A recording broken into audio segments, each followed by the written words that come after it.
ഇത് വെറുമൊരു കഥയല്ല. ലോക ചരിത്രത്തെ ഏറ്റവും അധികം സ്വാധീനിച്ച, ഏറ്റവും ആദരണീയനായ ഒരു വ്യക്തിയുടെ ചരിത്രമാണ്. ഇതൊരു കെട്ടുകഥയല്ല. അദ്ദേഹം അനാഥനായി ജനിച്ചു, നിശബ്ദനായി ജീവിച്ചു, ഈ ഭൂമിയിൽ ഒറ്റക്ക് നടന്നു, പരിഹസിക്കപ്പെട്ടു, വെറുക്കപ്പെട്ടു, ആക്രമിക്കപ്പെട്ടു. എന്നാൽ തന്റെ കയ്യിൽ സത്യമല്ലാതെ മറ്റൊന്നുമില്ലാതെ ലോകത്തെ മുഴുവൻ എന്നേക്കുമായി മാറ്റിമറിച്ച ഒരു മനുഷ്യന്റെ യഥാർത്ഥ ചരിത്രമാണിത്. സമ്പത്തോ സൈന്യമോ മാധ്യമങ്ങളോ സർക്കാരോ ഇല്ലാതിരുന്ന ഒരു മനുഷ്യന്റെ ചരിത്രമാണിത്. എന്നിട്ടും അദ്ദേഹം കീഴടക്കി ദേശങ്ങളെയല്ല, ഹൃദയങ്ങളെ. അദ്ദേഹം അടരാടി മനുഷ്യരോടല്ല, അജ്ഞതയോട്. അദ്ദേഹം ഇരുട്ടിനെ തോൽപ്പിച്ചു, അക്രമം കൊണ്ടല്ല, ക്ഷമ കൊണ്ടും ദയാവായ്പ് കൊണ്ടും സൽസ്വഭാവം കൊണ്ടും. ഭൂമിയിൽ മറ്റേതൊരു പേരിനേക്കാളും അദ്ദേഹത്തിന്റെ പേര് സംസാരിക്കപ്പെടുന്നു. അദ്ദേഹത്തിന്റെ വാക്കുകൾ കോടിക്കണക്കിന് ആളുകൾ പിന്തുടരുന്നു. ഇന്നും 1400 വർഷങ്ങൾക്ക് ശേഷവും അദ്ദേഹത്തിന്റെ സന്ദേശം ഇപ്പോഴും ഭൂഗ്രഹത്തിന്റെ എല്ലാ കോണുകളിലും പ്രതിധ്വനിക്കുന്നു. ഇത് മുഹമ്മദ് നബി സല്ലല്ലാഹു അലൈഹി വസല്ലമയുടെ ചരിത്രമാണ്. പക്ഷേ ഈ കഥ ഒരു മതത്തെക്കുറിച്ച് മാത്രമുള്ളതല്ല. ഇത് പോരാട്ടത്തിന്റെയും വേദനയുടെയും തിരസ്കരണത്തിന്റെയും വഞ്ചനയുടെയും വിജയത്തിന്റെയും ചരിത്രമാണ്. ലോകം മുഴുവൻ എതിർത്തപ്പോഴും സ്നേഹവും സത്യവും ഒരിക്കലും ഉപേക്ഷിക്കാതെ ലോകത്തെ മാറ്റിമറിച്ച ഒരു മനുഷ്യന്റെ ചരിത്രം. അവസാനം വരെയും ഈ ചരിത്രം ശ്രദ്ധിച്ചാൽ അത് നിങ്ങളെ പ്രചോദിപ്പിക്കും. നിങ്ങൾക്ക് കൂടുതൽ സമാധാനം തോന്നും. നിങ്ങളുടെ സ്വന്തം ജീവിതത്തെ മാറ്റാൻ കഴിയുന്ന ശക്തമായ പാഠങ്ങൾ അത് നിങ്ങളെ പഠിപ്പിക്കും. നിങ്ങൾ ആര് തന്നെ ആയാലും, നിങ്ങൾ എവിടെ നിന്ന് വന്നവരാണെങ്കിലും, അതിനാൽ ദീർഘമായൊന്ന് നിശ്വസിക്കുക. എന്നിട്ട് തുറന്ന ഹൃദയത്തോടെ ഇരിക്കുക. ഇതുവരെ കേട്ടതിൽ വെച്ച് ഏറ്റവും മികച്ച ഒരു ചരിത്ര സാക്ഷ്യത്തിന് തയ്യാറാകുക. 1-ാം ഭാഗം. ഇരുട്ടകറ്റാൻ ഒരു പ്രകാശത്തിന്റെ ജനനം. നമുക്ക് പിന്നോട്ടൊന്നു പോകാം. 100 വർഷമല്ല, 1400-ലധികം വർഷങ്ങൾക്ക് മുമ്പ്, AD 570-ൽ. അന്ന് ലോകം സമാധാനപരമായിരുന്നില്ല, ഇരുട്ട് നിറഞ്ഞതായിരുന്നു. ആളുകൾ കല്ല്, മരം എന്നിവ കൊണ്ട് നിർമ്മിച്ച വിഗ്രഹങ്ങളെ ആരാധിച്ചിരുന്നു. ഈത്തപ്പഴത്തെ പോലും അവർ ആരാധിച്ചിരുന്നു. പിന്നീട് വിശക്കുമ്പോൾ അവ തന്നെ ഭക്ഷിച്ചിരുന്നു. സ്ത്രീകൾക്ക് ഒരു മൂല്യവുമില്ലായിരുന്നു. പെൺകുഞ്ഞുങ്ങളെ പലപ്പോഴും സ്വന്തം പിതാക്കന്മാർ തന്നെ ജീവനോടെ കുഴിച്ചുമൂടിയിരുന്നു. മനുഷ്യാവകാശങ്ങൾ ഉണ്ടായിരുന്നില്ല. ദരിദ്രരെ അടിച്ചമർത്തിയിരുന്നു. അടിമകളെ പീഡിപ്പിച്ചിരുന്നു. സമ്പന്നർ ക്രൂരന്മാരായിരുന്നു. യുദ്ധങ്ങൾ സാധാരണമായിരുന്നു. പ്രതികാരത്തിനും അഹങ്കാരത്തിനും ഗോത്രങ്ങൾക്കും വേണ്ടി ആളുകൾ പരസ്പരം പോരാടിയിരുന്നു. സത്യം അപൂർവമായിരുന്നു. നുണകൾ സാധാരണമായിരുന്നു. വഞ്ചന, കൊലപാതകം, മദ്യപാനം, ചൂഷണം എന്നിവ ദൈനംദിന ജീവിതത്തിന്റെ ഭാഗമായിരുന്നു. ഈ ഇരുട്ടിന്റെ നടുവിൽ വിശുദ്ധ നഗരമായ മക്കയിൽ ഒരു കുഞ്ഞ് ജനിച്ചു. ഒരു തിങ്കളാഴ്ച രാവിലെ, റബീഉൽ അവ്വൽ മാസത്തിൽ. അവന്റെ പേരായിരുന്നു മുഹമ്മദ് ഇബ്നു അബ്ദുള്ള. എന്നാൽ സ്നേഹനിധിയായ ഒരു പിതാവിനെ അവൻ കണ്ടില്ല. കാരണം പിതാവ് അബ്ദുള്ള അവന്റെ ജനനത്തിന് മുമ്പ് തന്നെ മരിച്ചിരുന്നു. അതെ, അവൻ അനാഥനായി ജനിച്ചു. അവന്റെ മാതാവ് ആമിന, അവൾ ഹൃദയം തകർന്നിരുന്നു, പക്ഷേ ശക്തിയായിരുന്നു. അവൾ തന്റെ കുഞ്ഞിനെ വസ്ത്രം ധരിപ്പിച്ചു, മുഹമ്മദ് എന്ന് പേരിട്ടു, അതായത് പ്രശംസിക്കപ്പെട്ടവൻ.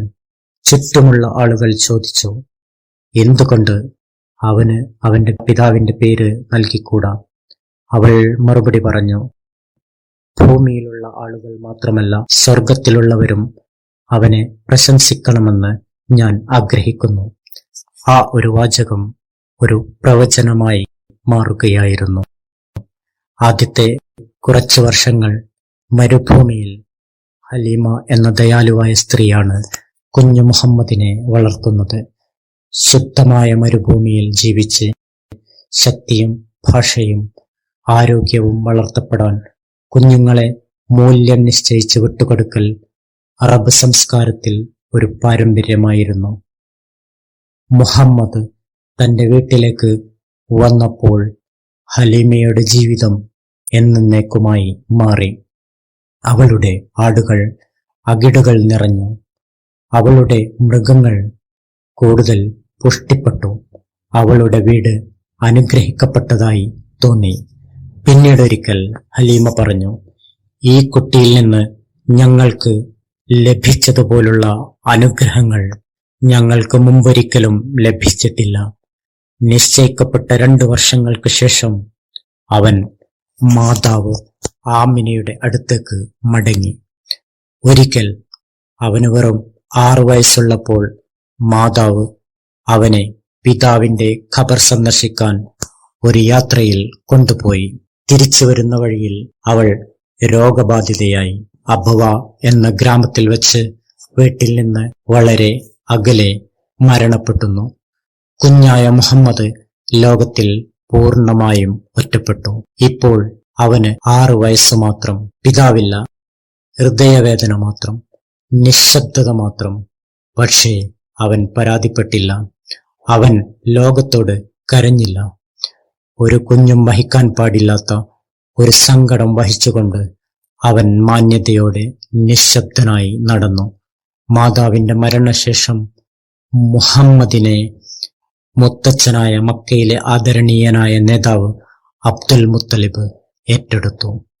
എന്നാൽ 2 വർഷത്തിനു ശേഷം അദ്ദേഹവും മരണപ്പെട്ടു. ഇപ്പോൾ 8 വയസ്സായ മുഹമ്മദ് പിതൃ സഹോദരനായ അബൂ താലിബിന്റെ പക്കൽ എത്തി. സ്വന്തമായി തന്നെ ധാരാളം മക്കളുള്ള ഒരു ദരിദ്രനായിരുന്നു അദ്ദേഹം. എന്നാൽ എല്ലാവരെക്കാളും മുഹമ്മദിനെ അദ്ദേഹം സ്നേഹിച്ചു. അബൂ താലിബ് മുഹമ്മദിനെ ഒരു മകനെപ്പോലെ വളർത്തി. അദ്ദേഹം അവനെ സംരക്ഷിച്ചു, പഠിപ്പിച്ചു, എപ്പോഴും അവനോടൊപ്പം നിന്നു. കുട്ടിക്കാലത്ത് പോലും മുഹമ്മദ് വ്യത്യസ്തനായിരുന്നു. അദ്ദേഹം ഒരിക്കലും കള്ളം പറഞ്ഞില്ല, ഒരിക്കലും നിലവിളിച്ചില്ല, മറ്റുള്ളവരെ വേദനിപ്പിച്ചില്ല, ദരിദ്രരെ സഹായിച്ചു, സ്വന്തം വസ്ത്രങ്ങൾ വൃത്തിയാക്കി, തനിക്കുള്ളതെല്ലാം അദ്ദേഹം പങ്കിട്ടു. ചുറ്റുമുള്ള ആളുകൾ അദ്ദേഹത്തെ അൽ അമീൻ അഥവാ വിശ്വസ്തൻ എന്ന് വിളിക്കാൻ തുടങ്ങി. സത്യസന്ധത, ദയ, വിനയം എന്നിവക്ക് മുഹമ്മദ് പേര് കേട്ടവനായി തീർന്നു. ആടുകളെ പരിപാലിക്കുന്ന ഒരു ഇടയനായി അദ്ദേഹം ജോലി ചെയ്തു. ക്ഷമയും സൗമ്യതയും ശാന്തതയും ആവശ്യമുള്ള ഒരു ജോലിയായിരുന്നു ആടുമേക്കൽ. പിന്നീട് അദ്ദേഹത്തിന്റെ ശത്രുക്കൾ പോലും സമ്മതിച്ചു, മുഹമ്മദിനേക്കാൾ സത്യസന്ധനും ദയയുള്ളവനും മാന്യനുമായ ഒരു മനുഷ്യനെ നാം കണ്ടിട്ടില്ല. മുഹമ്മദ് സല്ലല്ലാഹു അലൈഹി വസല്ലം ഇപ്പോൾ ഒരു യുവാവായി വളർന്നിരിക്കുന്നു. അദ്ദേഹത്തിന് സമ്പന്നമായ ഒരു കുടുംബമില്ലായിരുന്നു, ശക്തമായ സ്ഥാനപ്പേരില്ലായിരുന്നു, ദാസന്മാരില്ലായിരുന്നു. എന്നാൽ അതിനേക്കാളെല്ലാം മഹത്തായ എന്തോ ഒന്ന് അദ്ദേഹത്തിനുണ്ടായിരുന്നു. അദ്ദേഹത്തിന് സ്വഭാവ ഗുണമുണ്ടായിരുന്നു. അദ്ദേഹം കഠിനാധ്വാനം ചെയ്തു. അദ്ദേഹം സൗമ്യനായി നടന്നു. ആവശ്യമുള്ളപ്പോൾ മാത്രമാണ് അദ്ദേഹം സംസാരിച്ചത്. അദ്ദേഹം ഒരിക്കലും ഉപദ്രവിച്ചിട്ടില്ല, ഒരിക്കലും വഞ്ചിച്ചിട്ടില്ല, ഒരിക്കലും കള്ളം പറഞ്ഞിട്ടില്ല. ആളുകൾ അവരുടെ രഹസ്യങ്ങൾ, ബിസിനസ്, ഹൃദയരഹസ്യം എന്നിവ അദ്ദേഹത്തെ വിശ്വസിച്ചേൽപ്പിച്ചു. അദ്ദേഹത്തിന്റെ മതത്തിൽ വിശ്വസിക്കാതിരുന്ന ആളുകൾ പോലും പിന്നീട് പറഞ്ഞു, മുഹമ്മദിനേക്കാൾ സത്യസന്ധനായ ഒരാളെ ഞങ്ങൾ കണ്ടിട്ടില്ല. അദ്ദേഹത്തിന് ഏകദേശം 25 വയസ്സായിരിക്കുന്നു. ഇപ്പോഴും അവിവാഹിതനാണ്. ഇപ്പോഴും ചെറിയ ജോലികൾ ചെയ്യുന്നു. അക്കാലത്ത് മക്കയിലെ പ്രധാന ജോലികളിൽ ഒന്ന് വ്യാപാരമായിരുന്നു. ഒരു നഗരത്തിൽ നിന്ന് സാധനങ്ങൾ വാങ്ങി മറ്റൊരു നഗരത്തിൽ വിൽക്കുക. മുഹമ്മദ് സല്ലല്ലാഹു അലൈഹി വസല്ലം വ്യാപാരിയായി ജോലി ചെയ്യാൻ തുടങ്ങി. സാധനങ്ങൾ വിൽക്കുന്നു, വ്യാപാര സംഘങ്ങളെ കൈകാര്യം ചെയ്യുന്നു. സത്യസന്ധതയോടും വൈദഗ്ധ്യത്തോടും കൂടി വ്യാപാരം നടത്താൻ മറ്റുള്ളവരെ സഹായിക്കുന്നു. ഒരു ദിവസം ഖദീജ എന്ന ധനികയായ സ്ത്രീ മുഹമ്മദിന്റെ സത്യസന്ധതയെക്കുറിച്ച് കേട്ടു. അവൾ ഒരു വിധവയായിരുന്നു. ജ്ഞാനിയും ശക്തയും ബഹുമാന്യയും ആയിരുന്നു. കള്ളം പറയുകയോ വ്യാപാരത്തിൽ വഞ്ചിക്കുകയോ ചെയ്യുന്ന പുരുഷന്മാരെ തന്റെ വ്യാപാരത്തിൽ നിയമിക്കുന്നതിൽ അവൾ ഏറെ മടുത്തിരുന്നു. ആരോ അവളോട് പറഞ്ഞു, മുഹമ്മദിനെ നിയമിക്കുക. അദ്ദേഹം സത്യസന്ധനും മിടുക്കനുമാണ്. അദ്ദേഹം ഒരിക്കലും കള്ളം പറയുന്നില്ല. ഖദീജ മുഹമ്മദിന് ഒരു സന്ദേശം അയച്ചു. എന്റെ വ്യാപാര ചരക്കുകൾ സിറിയയിൽ കൊണ്ടുപോയി വിൽക്കുമോ? അദ്ദേഹം സമ്മതിച്ചു. അവൻ വേലക്കാരനായ മൈസറയോടൊപ്പം യാത്ര ചെയ്യുകയും വ്യാപാരം കൈകാര്യം ചെയ്യുകയും ചെയ്തു. തിരിച്ചെത്തിയപ്പോൾ ഖദീജക്ക് ഒരു വിചിത്രമായ കാര്യം മനസ്സിലായി. അയാൾക്ക് മുമ്പ് ഉണ്ടായിരുന്ന ഏതൊരു പുരുഷനേക്കാളും കൂടുതൽ ലാഭം മുഹമ്മദ് തിരികെ കൊണ്ടുവന്നിരുന്നു. എന്നാൽ അതിലുപരി മുഹമ്മദ് തനിക്കായി അധികമൊന്നും സൂക്ഷിച്ചില്ല. മുഹമ്മദ് കൂടുതലൊന്നും ആവശ്യപ്പെട്ടില്ല. കച്ചവടത്തെക്കുറിച്ച് കള്ളം പറഞ്ഞില്ല. എല്ലാ പണവും പൂർണ്ണ സത്യസന്ധതയോടെ തിരിച്ചു നൽകി. അവളുടെ വേലക്കാരനായ മൈസറ പറഞ്ഞു, ഈ മനുഷ്യൻ ഞാൻ ഇതുവരെ കണ്ടിട്ടുള്ള ആരെയും പോലെയല്ല. അയാൾ സ്ത്രീകളെ നോക്കാറില്ല. അയാൾ ഒരിക്കലും ശബ്ദം ഉയർത്താറില്ല. അയാൾ നിശബ്ദമായി പ്രശംസിക്കുന്നു. അയാൾ ആളുകളോട് കരുണയോടെ പെരുമാറുന്നു, അപരിചിതരെയും അടിമകളെപ്പോലും. ആ വാക്കുകൾ ഖദീജയെ സ്പർശിച്ചു. മുഹമ്മദിന്റെ ധനത്തെയല്ല, മറിച്ച് മുഹമ്മദിന്റെ ആത്മാവിനെ തന്നെ. ഖദീജക്ക് ഏകദേശം 40 വയസ്സായിരുന്നു. മുഹമ്മദ് സല്ലല്ലാഹു അലൈഹി വസല്ലമക്ക് ഏകദേശം 25 വയസ്സായിരുന്നു. ഖദീജ പ്രായമായിട്ടും നിരവധി ധനികരായ പുരുഷന്മാർ വിവാഹം കഴിക്കാൻ ആവശ്യപ്പെട്ടിട്ടും അതെല്ലാം നിരസിച്ചിരുന്നു. പക്ഷേ ഇപ്പോൾ ഖദീജ ഒരു സുഹൃത്തു വഴി നിശബ്ദ സന്ദേശം അയച്ചു. എന്നെപ്പോലുള്ള ഒരു സ്ത്രീയിൽ നിന്ന് വിവാഹാലോചന മുഹമ്മദ് സ്വീകരിക്കുമോ? ഇത് കേട്ടപ്പോൾ മുഹമ്മദ് സല്ലല്ലാഹു അലൈഹി വസല്ലം ഉടനെ സമ്മതിക്കാൻ തയ്യാറായില്ല. അദ്ദേഹം അബൂ താലിബിന്റെ അടുത്തെത്തി ഉപദേശം ചോദിച്ചു. അബൂ താലിബ് പറഞ്ഞു, ഖദീജ മാന്യയാണ്, അവൾ പരിശുദ്ധയാണ്. മുഹമ്മദ്, നിന്റെ സ്വഭാവത്തെയാണ് ഖദീജ തെരഞ്ഞെടുത്തത്. സമ്മതിക്കുകയാണെങ്കിൽ വിവാഹം ഞാൻ ക്രമീകരിക്കാം. അങ്ങനെ സംഭവിച്ചു. ലളിതമായ ഒരു മനോഹരമായ ചടങ്ങിൽ അവർ വിവാഹിതരായി. ആഡംബര പ്രകടനങ്ങളില്ല, ശബ്ദഘോഷങ്ങളില്ല. സ്നേഹവും ബഹുമാനവും വിശുദ്ധിയും മുൻനിർത്തിയുള്ള വിവാഹം. ഇത് വെറൊരു വിവാഹം മാത്രമായിരുന്നില്ല, അതൊരു പങ്കാളിത്തമായിരുന്നു, ഒരു സൗഹൃദമായിരുന്നു. ക്രൂരത നിറഞ്ഞ ഒരു ലോകത്ത് 2 മാന്യാത്മാക്കൾക്ക് പരസ്പരം ഒരു അഭയം. അവർ സ്നേഹത്തോടെ, ചിരിയോടെ, വേദനയോടെ, ക്ഷമയോടെ ഒരുമിച്ച് ജീവിച്ചു. 25 വർഷം അവർ പരസ്പരം വിശ്വസ്തത പുലർത്തി. മുഹമ്മദിൽ വിശ്വസിച്ച ആദ്യ വ്യക്തി അവളായിരുന്നു. അത് അവന്റെ ഹൃദയത്തിന് സ്ഥൈര്യം നൽകി. അവനെ പിന്തുണച്ച ആദ്യ വ്യക്തിയും അവളായിരുന്നു. അവർക്ക് കുട്ടികളുണ്ടായിരുന്നു. ചിലർ ജീവിച്ചു, ചിലർ ചെറുപ്പത്തിൽ മരിച്ചു.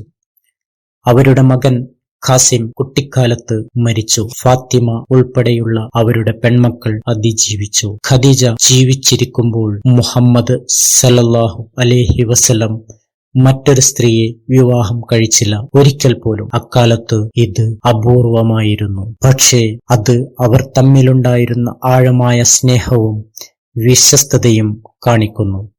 അവരുടെ മരണശേഷവും അദ്ദേഹം അവളെ പരാമർശിക്കുന്നത് നിർത്തിയില്ല.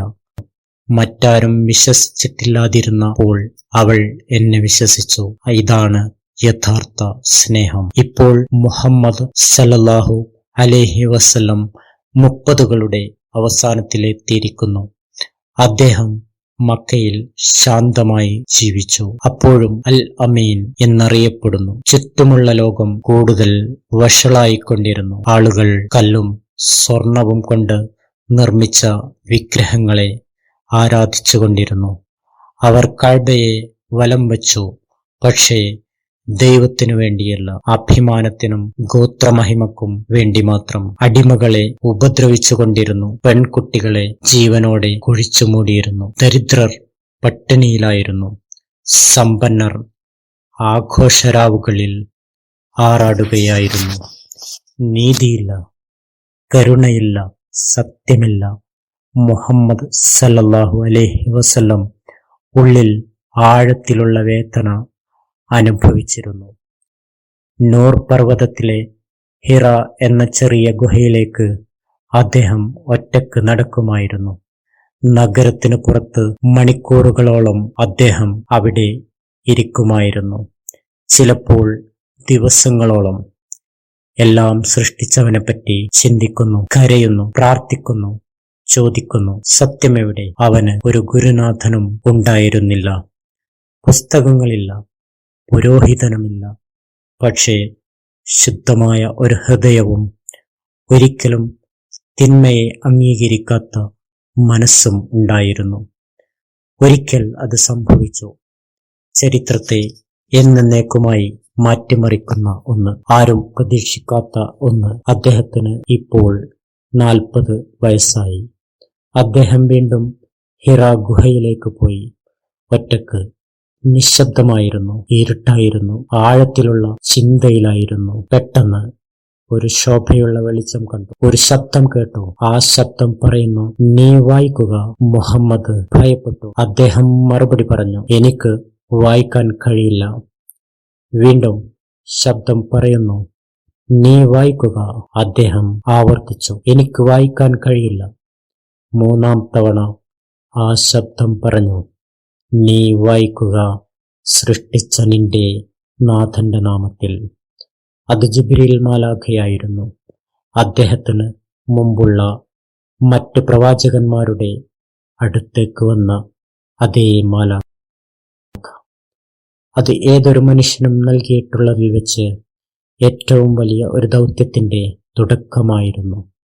മനുഷ്യരാശിയെ നയിക്കുക, സത്യം പ്രചരിപ്പിക്കുക, മനുഷ്യരുടെ ഹൃദയങ്ങൾ ശുദ്ധീകരിക്കുക, അസത്യം നശിപ്പിക്കുക, ദരിദ്രർക്ക് വേണ്ടി സംസാരിക്കുക, ദുർബലരെ സംരക്ഷിക്കുക. അതെ, സമാധാനം പഠിപ്പിക്കാൻ, അതെ, ഇസ്ലാം പഠിപ്പിക്കാൻ. മുഹമ്മദ് സല്ലല്ലാഹു അലൈഹി വസല്ലം വിറക്കുകയായിരുന്നു. അദ്ദേഹം ഖദീജയുടെ അടുത്തേക്ക് ഓടി. അദ്ദേഹം കരഞ്ഞു, എന്നെ പുതപ്പിട്ടു മൂടൂ, എന്നെ പുതപ്പിട്ടു മൂടൂ ഖദീജ.